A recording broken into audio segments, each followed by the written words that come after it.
Welcome back. You're now watching the political segment of the weekend show, and today we will be talking about fuel subsidy removal, repercussions of the federal government's 18-month extension, and the Petroleum Industries Act, and the 2022 budget. Now, the federal government says it is proposing an 18-month extension of the implementation of the fuel subsidy removal policy. This was made known on Tuesday by the Minister of State for Petroleum Resources, Time Silva, during a special briefing at the State House on fuel subsidy by the Presidential Communications team at the Presidential Villa. Silva revealed that the government has concluded plans to approach the National Assembly to amend the Petroleum Industry Act.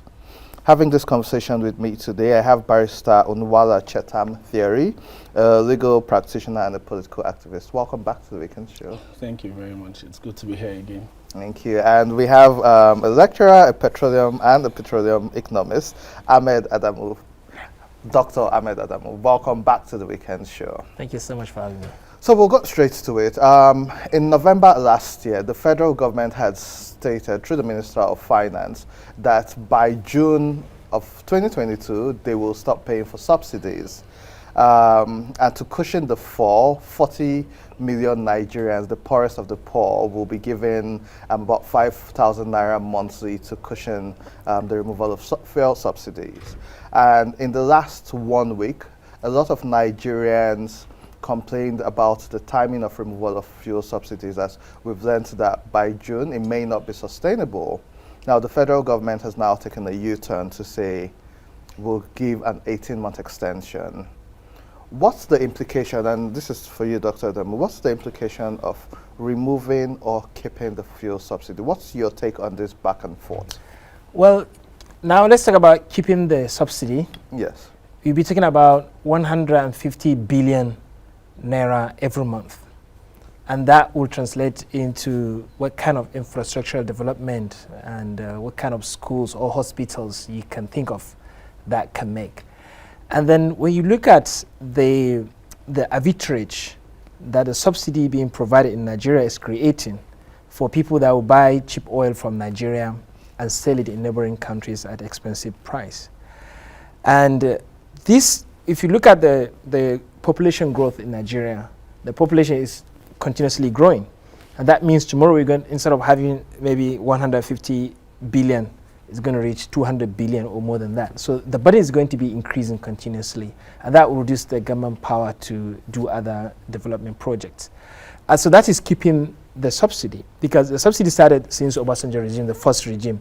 And then they didn't think of how to remove it.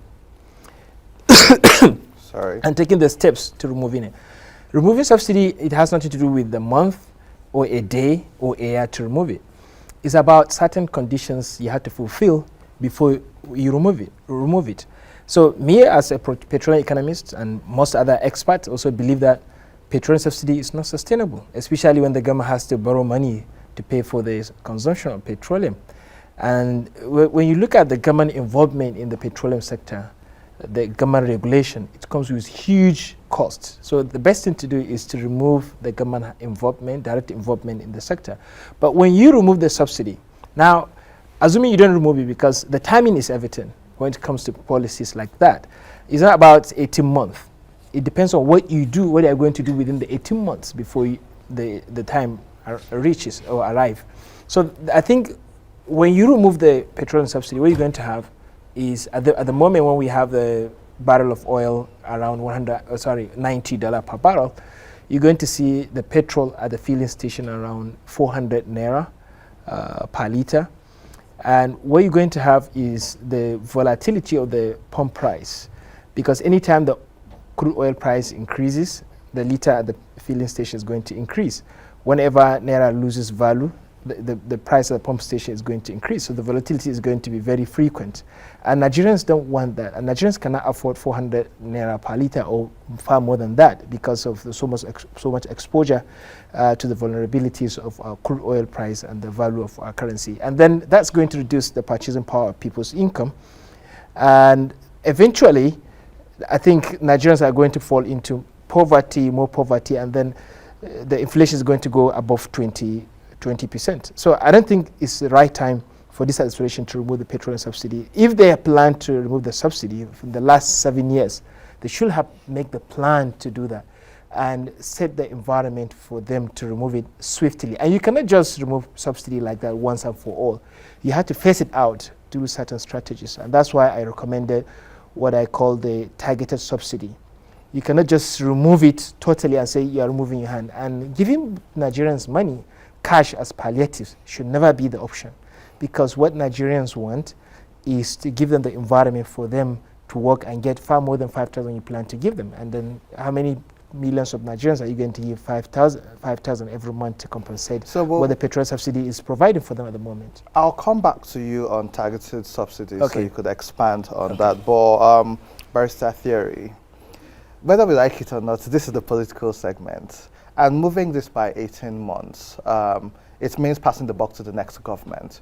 We had this in 2012 with the GEG administration, and there was Occupy Nigeria. There was a whole lot of uproar when they wanted to remove it.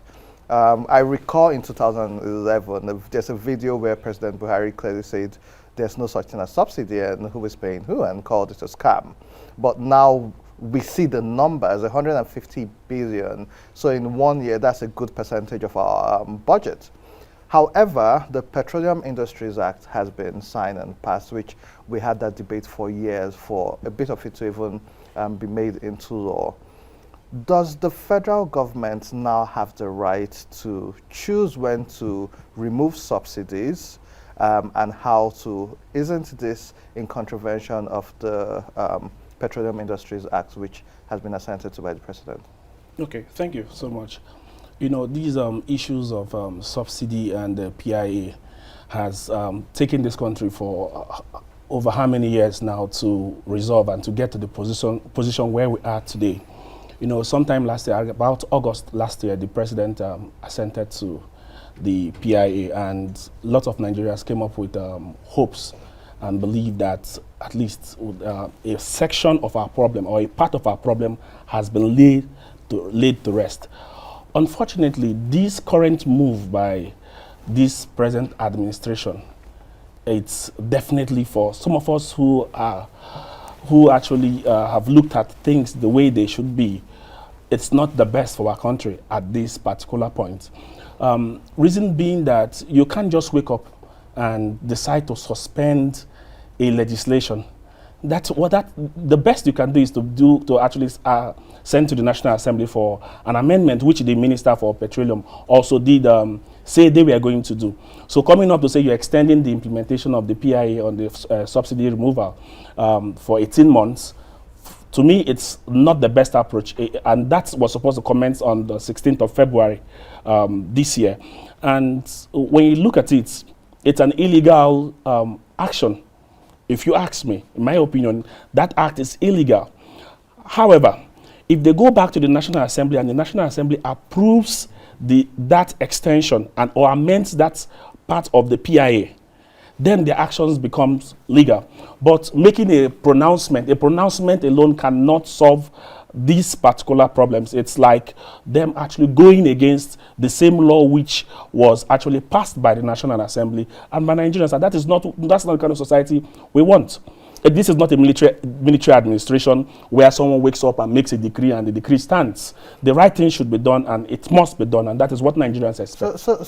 And you make some very valid points. I remember on the 1st of January, on the 2nd, the conversation which we had was about the President had signed the 2022 appropriation bill into law as an act.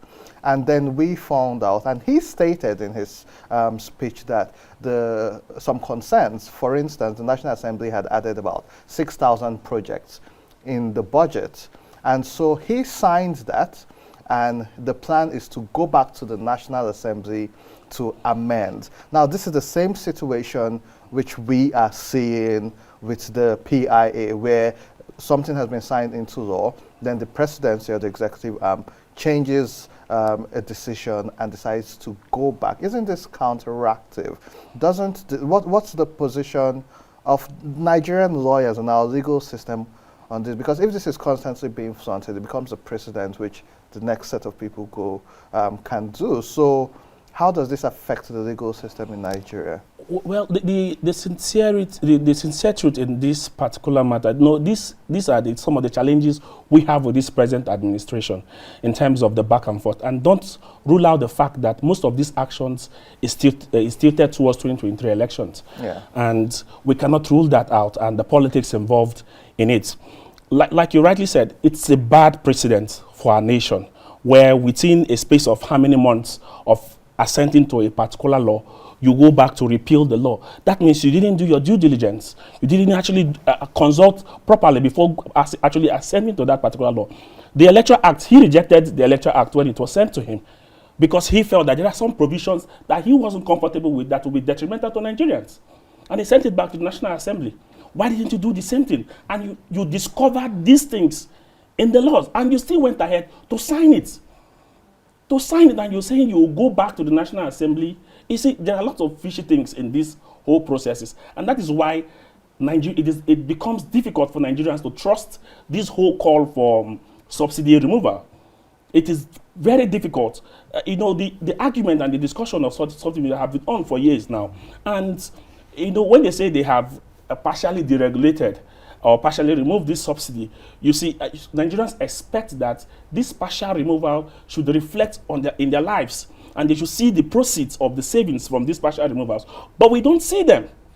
We don't see them. So that is why in some quarters, some persons believe that there's nothing like subsidy. Some persons believe that because the government has not been sincere over time. And this is another, this particular act is another impediment on the character of this current administration.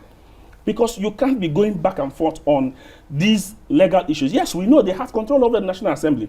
They are one and the same thing. But it's an unfortunate situation for democracy. It's an unfortunate situation for a nation like Nigeria that should actually have prospect. Don't also forget, this would also affect investors who want to invest into the Nigerian sector, into Nigeria. It will definitely affect them. Reason being that, they look at the legislations on ground, and it's on the strength of the legislation in each particular sector they get to invest. So, and when you look at this back and forth, that the government is not even sure of what it's doing at this, because that is what it seems. It's not even sure what it's doing. So let me bring back Dr. Adamu. So, the price of fuel price affects everything in Nigeria, down to Gary Seller, down to every single bit. And so each time there's a fuel price increase, there's inflation. And with this, there's also been talk about potential hyperinflation. At some point, we need to get rid of subsidies. Everybody has agreed. But we all keep on saying at the right time, and the time isn't right. Talk to us about the targeted removal, which you started talking about earlier. Yeah, the targeted subsidy should come after setting the conditions or fulfilling the conditions that will make Nigerian government eligible to remove the petroleum subsidy. So we for the moment, we'll be oblivious of the laws and look at what's good for Nigerians, looking at the poverty and low income population we have in Nigeria. Before we even implement the targeted subsidy, there are certain conditions. Number one, for any subsidy removal, there has to be sufficient refining capacities within Nigeria. We should not be importing refined petroleum. At the moment, we do what we call the crude oil swap. We give our crude oil and we bring in refined petroleum. And that's almost on a daily basis, we are losing $45 million. And 70% of our crude oil is not giving us dollars. So our foreign reserve is deteriorating because of that. So when you have local refining capacities, maybe Dangote Refinery might help, even though Dangote Refinery may not change the whole story. It does not mean the petrol is going to be cheaper. That's a very long story there. And we can still revamp and revive some of these dilapidated or old or outdated refineries. So that's the first condition. And this will help us to reduce the importation and reduce how much we pay for the imported petroleum products, which is the biggest bill in our import basket. And that will reduce the oversupply of Naira and appreciate the value of Naira. So we are fulfilling the second condition, which is exchange rate stability. And then for you to remove petroleum subsidy, you have to bring down the inflation rate to less than 10%. Because you cannot remove petroleum subsidy when you are already putting your inflation at 17%. But how many percent do you want to push it to when you remove the petroleum subsidy? You just directly said everything is linked to the petrol price because of transportation. So now these are the conditions. Now let's assume the Nigerian government has fulfilled these conditions. It's not about 18 months. It's about these conditions. If in the next 3 months you can fulfill these conditions, then go ahead and remove the petroleum subsidy. If it is 1 million years to come, that until when you fulfill these conditions, that is when you should remove the petroleum subsidy. But even as at then, you have to take step by step to remove it, to phasing out. Number one, you have to checkmate and do the auditing of the liters we consume in Nigeria. They said 60, 70 million liters per day, which is not true. I think to me, on estimate, I would say conservatively we consume maybe 50 million liters in Nigeria. And I told you about the arbitrage that is happening in the neighboring countries from Nigeria.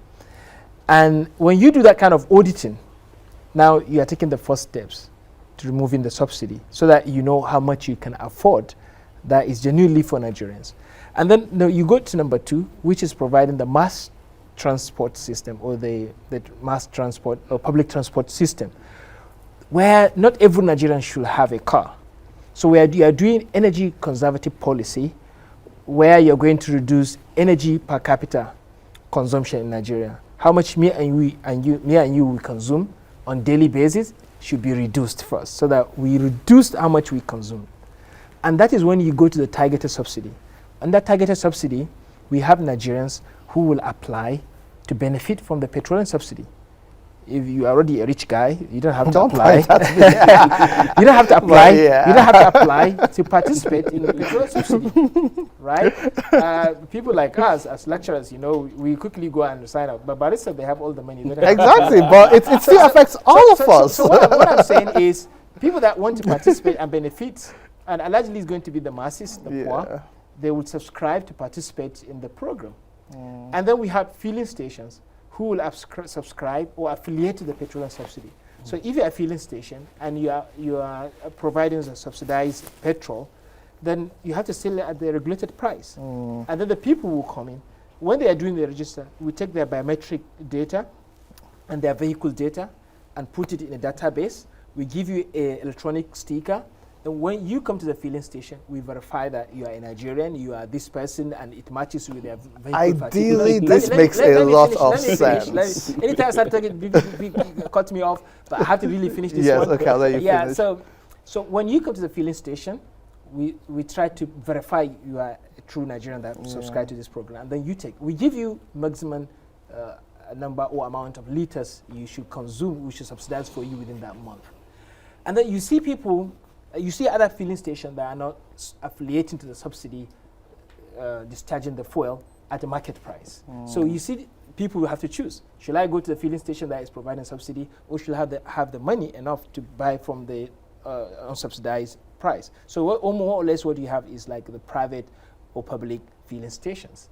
And then by doing that, you are already reducing the pressure, the burden of the subsidy you are paying, and you are narrowing down the subsidy to the people that truly need it, which are the poor. I have a follow-up question for you based on this. I really like this, your recommendation. It's one of the brightest I've heard. Yeah, because the idea is to reduce the burden for the first time, because there are some poor people that cannot just afford to be exposed to this high level of so that's my question. I've read that just about a quarter of Nigeria consumes the bulk of the fuel which we consume. Which they can afford the market price. Yes, and those are the bigger cities. Yeah, so what we are doing, we are eliminating those that don't deserve to benefit from the petroleum subsidy. How many rich people that they can fuel their cars with whatever price it is, but we are still benefiting from subsidy. What we are doing, we are eliminating those that you are not supposed to benefit from the petroleum subsidy, and then providing it to the people. That's why we call it targeted. We are targeting the poor, and then we make sure that we have all these filling stations that subscribe to the subsidy program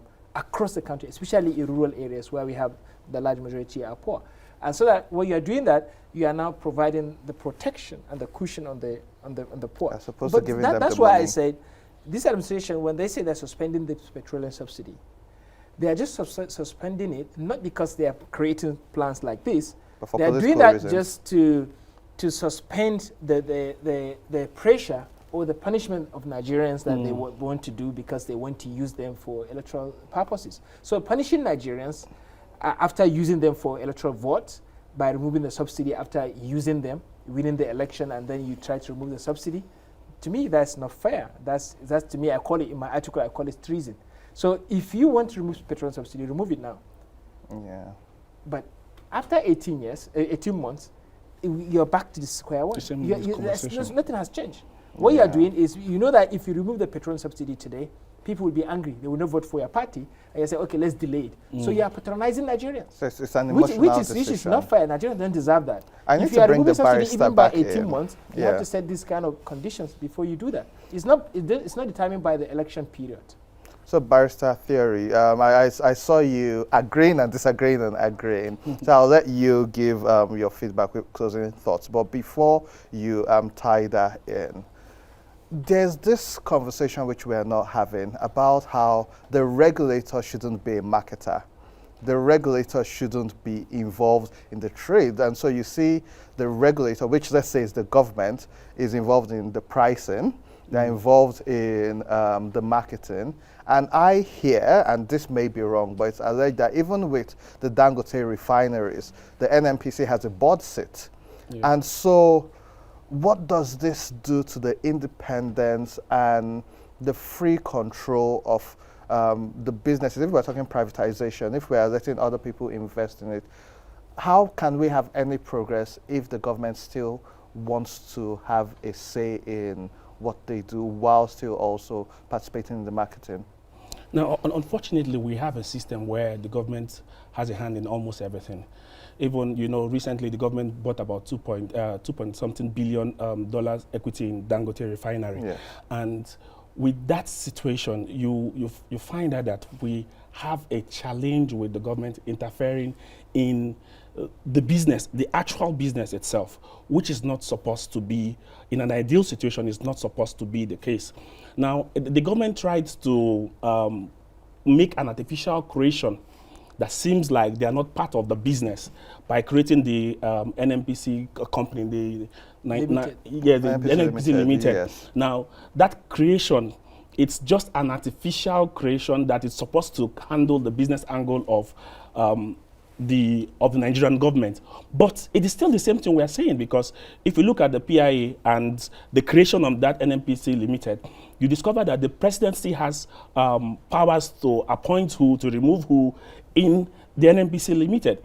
And when you look at this particular situation, it is bad for any economy. It is bad for any economy. When you have a private sector driven economy, you can create more jobs, you can have things work as they ought to go. Now, when we talk about the subsidy removal and the possibility having the local refineries with the Dangote refineries working and the possibility of prices being reduced, I doubt if we'll ever have price reduction. Reason why I doubt if we would ever have price reduction is because the government is still a part and parcel of the business. And the reason why the government wants to be in business is because the government also wants to control things in the private sector and still make profits. Don't rule out that fact. And not also rule out the fact that we believe that most of these in the private individuals also have their shares within Dangote, within these companies, and they must definitely politic the whole system to their favor. So at the end of the day, just like my brother said, Nigerians will still be the ones to bear the grunt. It drives us back to the same things we are complaining about. And that's why some of us have the view that this is just a mere increase in pump price and nothing more, because the situation remains the same. And I want to also state that there is no proper time for subsidy removal. There is no proper time. However, the suggestion that we should get local refineries running is also a brilliant one and a brilliant idea. Because if we have some of these local refineries running, like Dangote refinery is estimated to produce about 600 to 650 barrels, 1,000 barrels per day. And we have other, like the Port Harcourt refinery that is estimated to start up soon, and we're expecting that it will be up to like 60 or 70%, if these things are realistic. But we doubt if these things will be realistic because of the politics of, or the peculiarity of the Nigerian society, which is why we're saying that government Instead of getting yourself involved in this process, remove your hand from the business and allow the businessmen run the business. Government has no business in this particular sector, if not for regulatory purposes, because you determine the price. Having determined the price, you're still a businessman. You still have a stake in the business, right. And it becomes a problem. Where is the fair play? There's no fair play in the entire sector. Barrister Theory and Dr. Adamu, I think you've done so much justice to this in such a short time that anything else would ruin it. However, while we monitor the situation, we will bring both of you back to see the developments in this on this particular topic. But we really appreciate your time and presence joining us. This was extremely enlightening. I learned a lot, especially when you talk about the targeted subsidy. To our viewers at home, we continue the conversation on social media. You could follow The Weekend Show NG on Twitter, Instagram, and Facebook. You can also follow me, Andy Maduki, on all social media platforms. But that's the much we could take on today's episode of The Weekend Show. We'll be back next week, Saturday. But signing us out, we have Abraham the Priest to sign us out with some lovely music. Have a blessed week. Wash your hands and still wear your masks. Coronavirus is out there. You take care.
Sujada ganina nazo agareka duakariapo